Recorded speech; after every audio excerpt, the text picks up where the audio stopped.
Hi everyone, स्वागत है आप सबका फिर से एक नए वीडियो में। दोस्तों, यूपीपी री एग्जाम के लिए जो प्रैक्टिस सेट है उस प्रैक्टिस सेट को आज हम लोग हल करेंगे और कोशिश करेंगे कि हम लोग का यूपीपी री एग्जाम में अच्छा नंबर आ सके।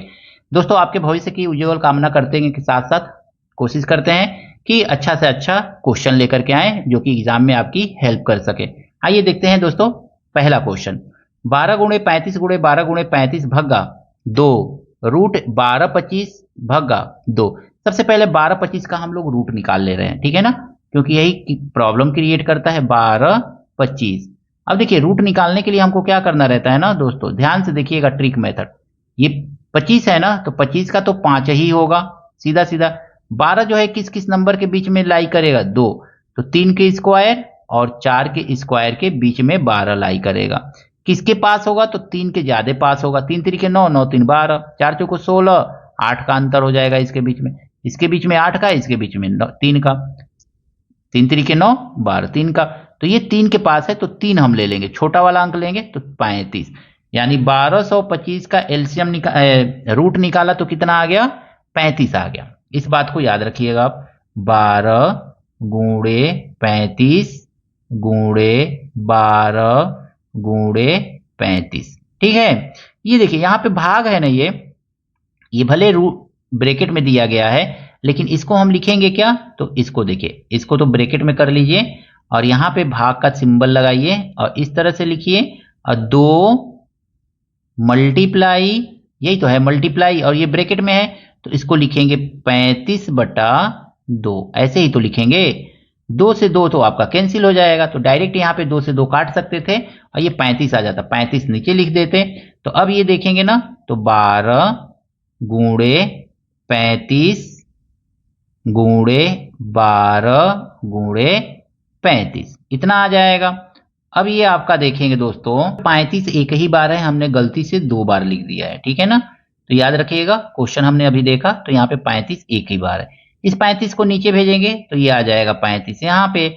अब इस 35 से इस 35 को हम काट सकते हैं, तो 12 × 12 कितना हो जाएगा दोस्तों, तो ये हो जाएगा 144। तो 144 आंसर होगा, ऑप्शन नंबर 20 का सही होगा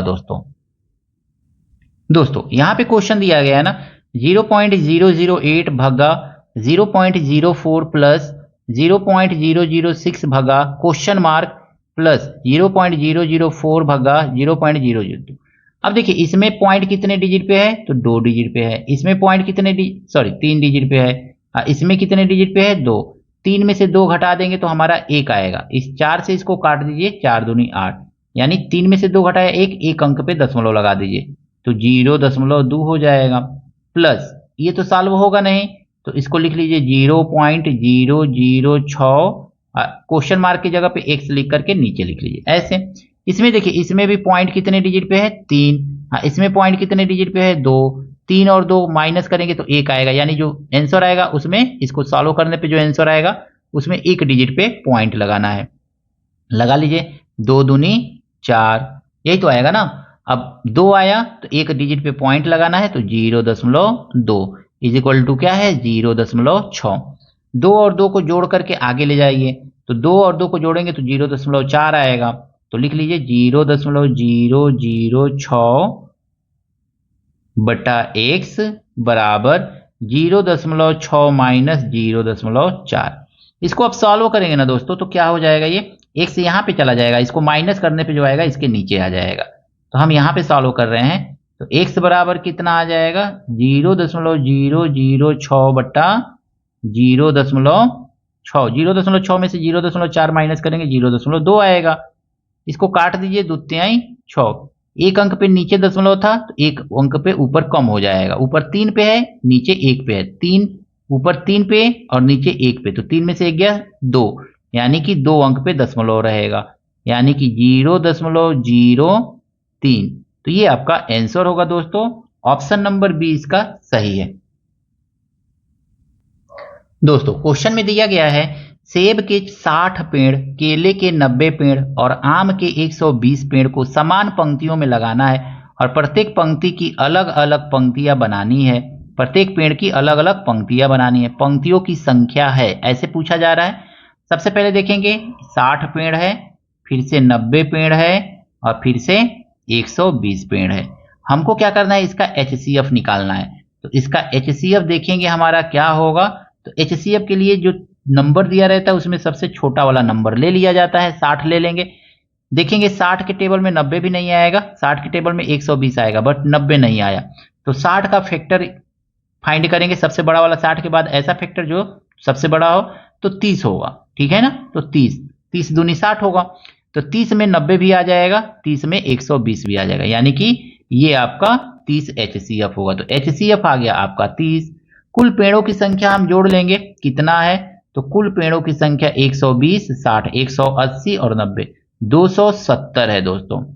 एक पंक्ति में कितने पेड़ लगाए जा रहे हैं, 30 पेड़। HCF जो आता है वही, तो एक पंक्ति में लगाए गए पेड़ों की संख्या है, कुल पेड़ 270, एक पंक्ति में लगाए गए पेड़ों की संख्या 30। 30 से इसको भाग दे दीजिए, बस आपका आंसर आ जाएगा 3 9 27, यानी कुल पंक्तियों की संख्या 9 और एक पंक्ति में लगाए गए पेड़ों की संख्या 30 है।